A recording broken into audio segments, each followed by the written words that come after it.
Chapter 21. I was soon introduced into the presence of the magistrate, an old benevolent man with calm and mild manners.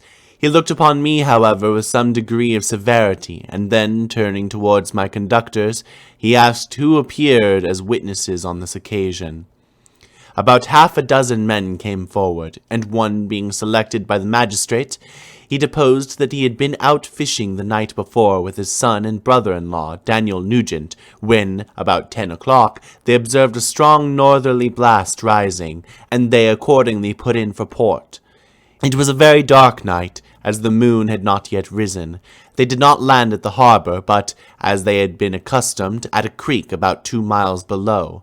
He walked on first, carrying a part of the fishing tackle, and his companions followed him at some distance.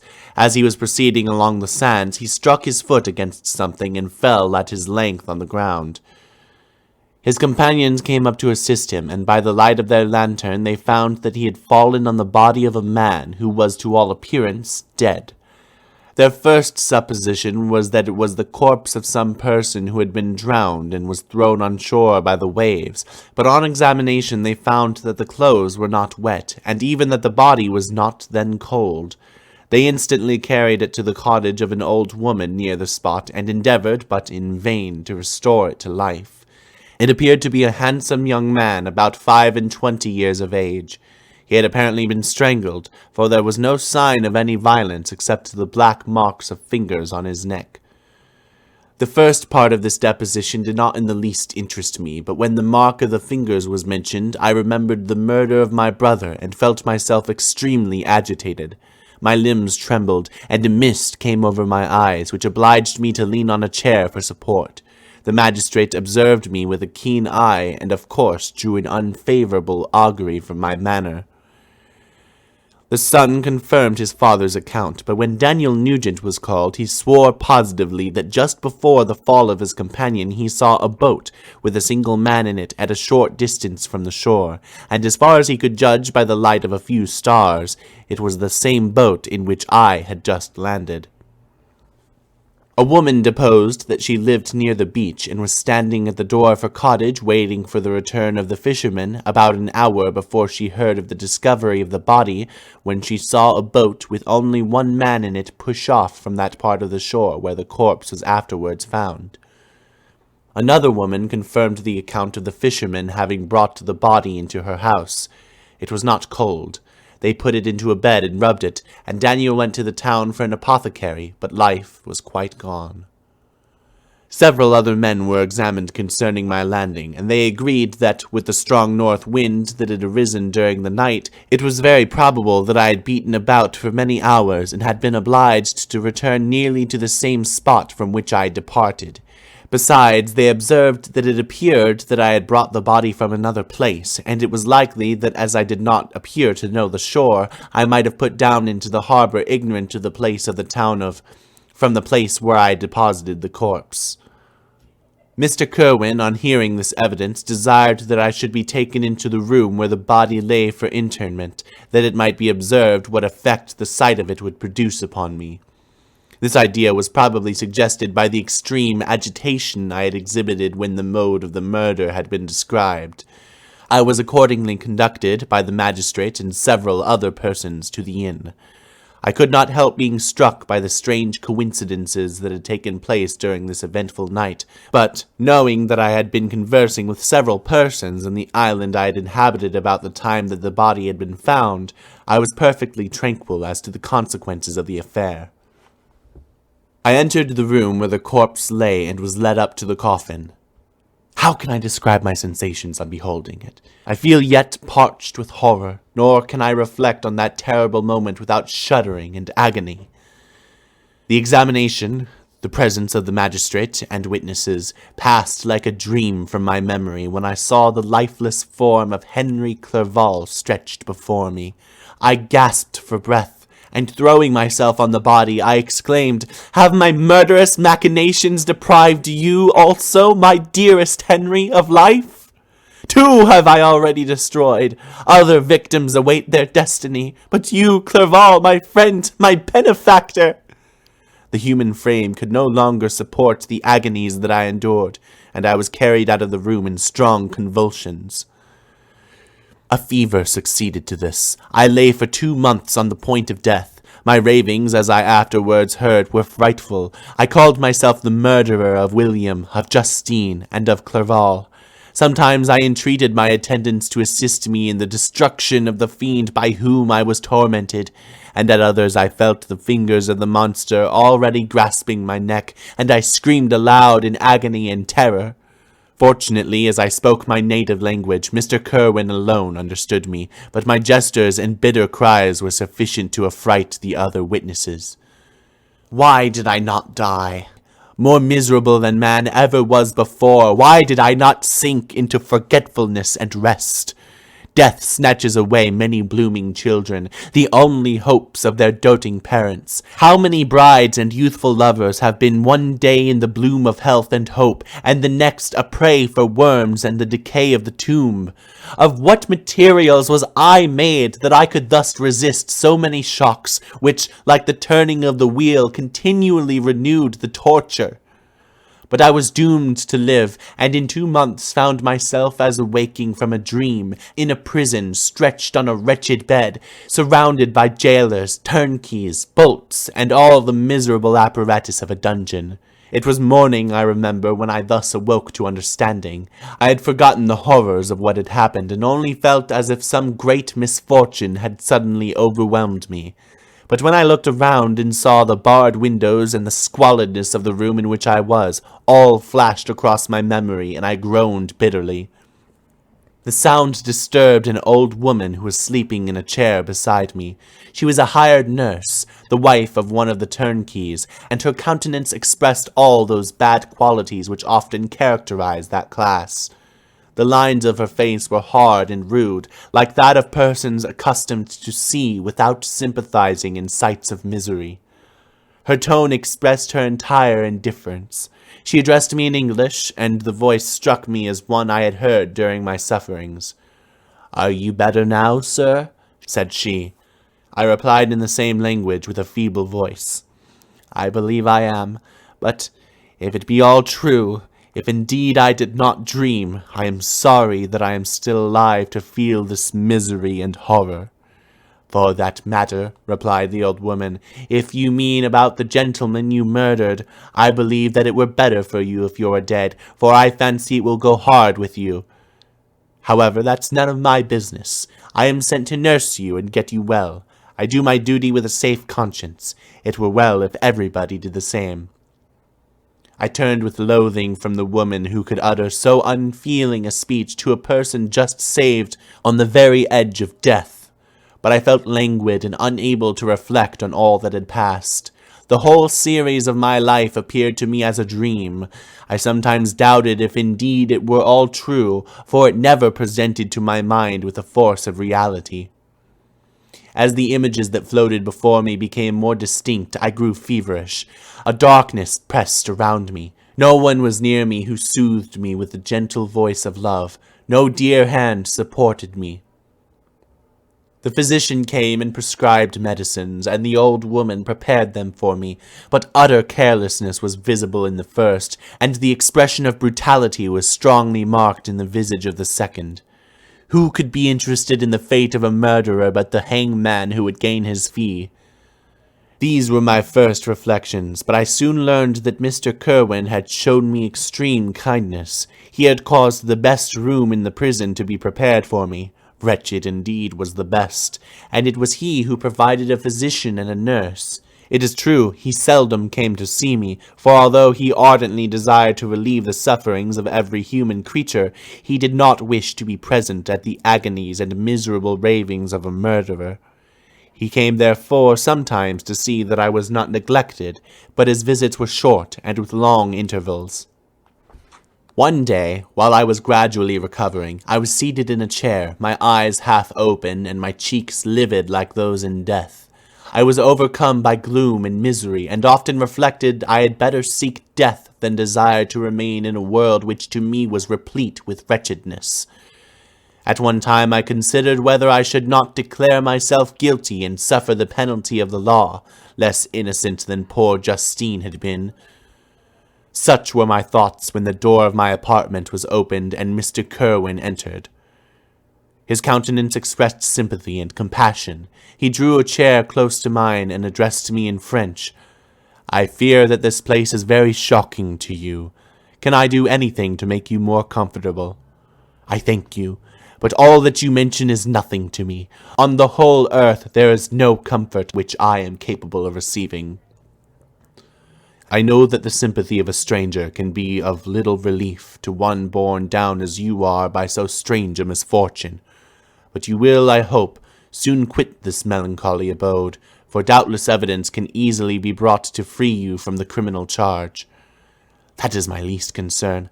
I am by a course of strange events become the most miserable of mortals. Persecuted and tortured as I am and have been, can death be any evil to me? Nothing, indeed, could be more unfortunate and agonizing than the strange chances that have lately occurred. You were thrown by some surprising accident on this shore, renowned for its hospitality, seized immediately, and charged with murder. The first sight that was presented to your eyes was the body of your friend, murdered in so unaccountable a manner and placed, as it were, by some fiend across your path." As Mr. Kerwin said this, notwithstanding the agitation I endured on this retrospect of my sufferings, I also felt considerable surprise at the knowledge he seemed to possess concerning me. I suppose some astonishment was exhibited in my countenance, for Mr. Kerwin hastened to say, "Immediately upon your being taken ill, all the papers that were on your person were brought to me, and I examined them that I might discover some trace by which I could send to your relations an account of your misfortune and illness. I found several letters, and among others one which I discovered from its commencement to be from your father. I instantly wrote to Geneva. Nearly 2 months have elapsed since the departure of my letter, but you are ill. Even now you tremble. You are unfit for agitation of any kind. This suspense is 1,000 times worse than the most horrible event. Tell me what new scene of death has been acted, and whose murder I am now to lament." "Your family is perfectly well," said Mr. Kerwin with gentleness, "and someone, a friend, is come to visit you." I know not by what chain of thought the idea presented itself, but it immediately darted into my mind that the murderer had come to mock at my misery and taunt me with the death of Clerval, as a new incitement for me to comply with his hellish desires. I put my hand before my eyes and cried out in agony, "Oh, take him away! I cannot see him! For God's sake, do not let him enter!" Mr. Kerwin regarded me with a troubled countenance. He could not help regarding my exclamation as a presumption of my guilt, and said in rather a severe tone, "I would have thought, young man, that the presence of your father would have been welcome instead of inspiring such violent repugnance." "My father!" cried I, while every feature and every muscle was relaxed from anguish to pleasure. "Is my father indeed come? How kind! How very kind! But where is he? Why does he not hasten to me?" My change of manner surprised and pleased the magistrate. Perhaps he thought that my former exclamation was a momentary return of delirium, and now he instantly resumed his former benevolence. He rose and quitted the room with my nurse, and in a moment my father entered it. Nothing, at this moment, could have given me greater pleasure than the arrival of my father. I stretched out my hand to him and cried, "Are you then safe? And Elizabeth? And Ernest?" My father calmed me with assurances of their welfare, and endeavoured, by dwelling on these subjects so interesting to my heart, to raise my desponding spirits. But he soon felt that a prison cannot be the abode of cheerfulness. "What a place is this that you inhabit, my son?" said he, looking mournfully at the barred windows and wretched appearance of the room. "You travelled to seek happiness, but a fatality seems to pursue you, and poor Clerval." The name of my unfortunate and murdered friend was an agitation too great to be endured in my weak state. I shed tears. "Alas! Yes, my father," replied I, "some destiny of the most horrible kind hangs over me, and I must live to fulfill it, or surely I should have died on the coffin of Henry." We were not allowed to converse for any length of time, for the precarious state of my health rendered every precaution necessary that could ensure tranquillity. Mr. Kerwin came in and insisted that my strength should not be exhausted by too much exertion, but the appearance of my father was to me like that of my good angel, and I gradually recovered my health. As my sickness quitted me, I was absorbed by a gloomy and black melancholy that nothing could dissipate. The image of Clerval was forever before me, ghastly and murdered. More than once the agitation into which these reflections threw me made my friends dread a dangerous relapse. Alas! Why did they preserve so miserable and detested a life? It was surely that I might fulfill my destiny, which was now drawing to a close. Soon, oh very soon, will death extinguish these throbbings and relieve me from the mighty weight of anguish that bears me to the dust. And in executing the award of justice, I shall also sink to rest. Then the appearance of death was distant, although the wish was ever present to my thoughts, and I often sank for hours motionless and speechless, wishing for some mighty revolution that might bury me and my destroyer in its ruins. The season of the assizes approached. I had already been 3 months in prison, and although I was still weak and in continual danger of a relapse, I was obliged to travel nearly 100 miles to the country town where the court was held. Mr. Kerwin charged himself with every care of collecting witnesses and arranging my defense. I was spared the disgrace of appearing publicly as a criminal, as the case was not brought before the court that decides on life and death. The grand jury rejected the bill, on its being proved that I was on the Orkney Islands at the hour that the body of my friend was found, and a fortnight after my removal I was liberated from prison.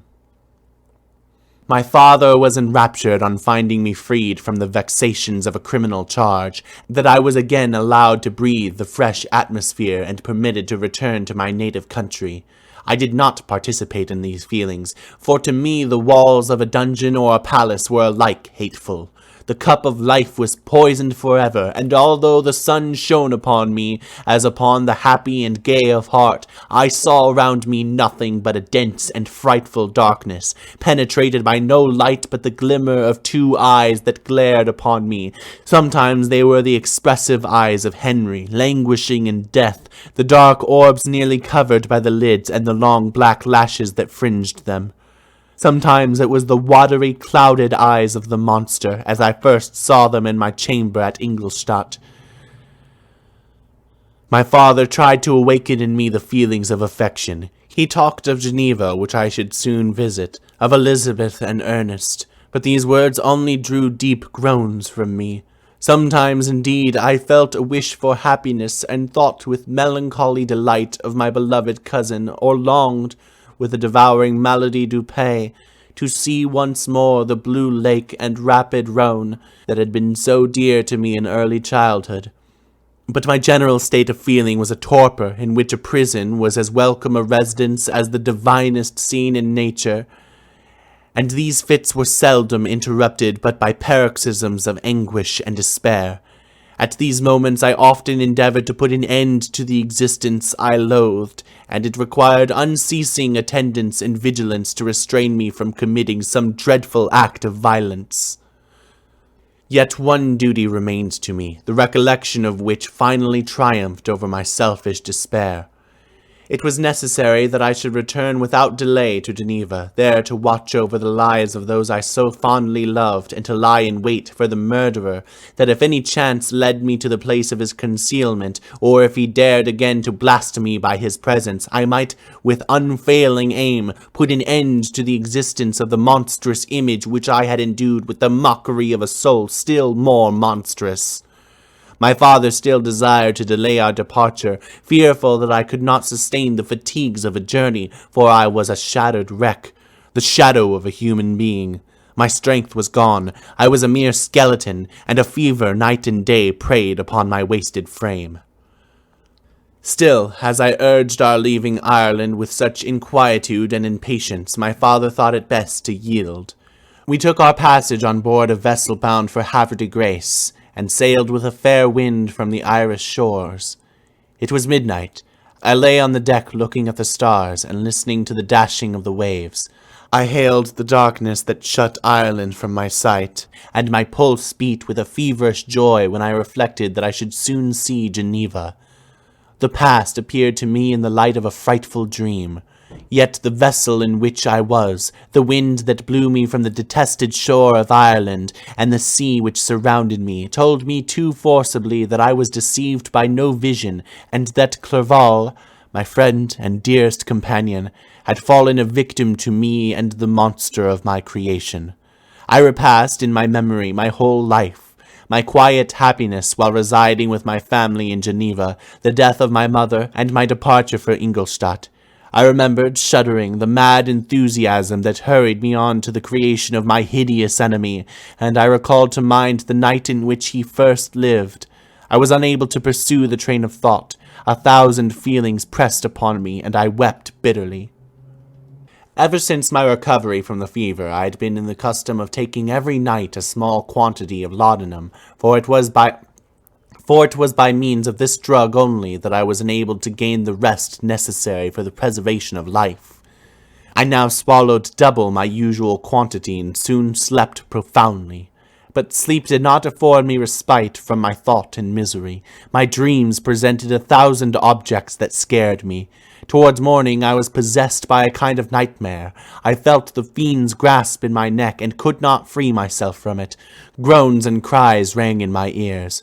My father, who was watching over me, perceiving my restlessness, awoke me. The dashing waves were around, the cloudy sky above. The fiend was not there. A sense of security, a feeling that a truce was established between the present hour and the irresistible, disastrous future imparted to me a kind of calm forgetfulness, of which the human mind is by its structure peculiarly susceptible.